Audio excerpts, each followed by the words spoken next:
Il governo regionale di Musumeci non è stato ancora capace, in prossimità della conclusione del secondo anno di amministrazione, a mantenere l'impegno assunto, tra i tanti proclami e annunci, di garantire a ciascuna provincia siciliana dei siti dove conferire i propri rifiuti, anziché costringere tanti comuni come Agrigento a viaggiare oltre provincia, con conseguente aggravio di costi.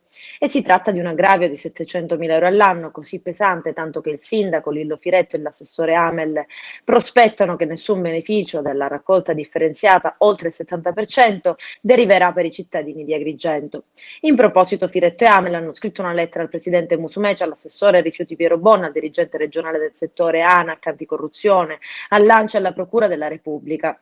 Firetto e Amel affermano: denunciamo le pesanti sperequazioni e le diversità di trattamento nelle tariffe di conferimento dei rifiuti indifferenziati nelle varie discariche presenti sul territorio regionale. Il comune di Agrigento, per motivi assolutamente incomprensibili, proseguono è costretto a pagare circa 700.000 euro all'anno in più di costo aggiuntivo solo perché è stato sballottato senza nulla poter obiettare negli impianti decisi dal Dipartimento regionale. Ed ancora proseguono, a causa dell'inderogabile necessità di conferire rifiuti in discarica, molti comuni sono costretti a subire questa vessazione senza nulla poter opporre.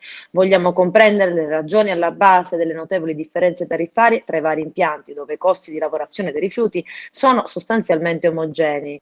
Ciò prosegue a futura memoria per poter rappresentare ai cittadini virtuosi che fanno la differenziata quali sono le ragioni per le quali non fruiscono di alcun beneficio. In particolare, concludono, chiediamo di attivare ogni iniziativa possibile per calmierare i costi di conferimento in discariche e livellare le tariffe.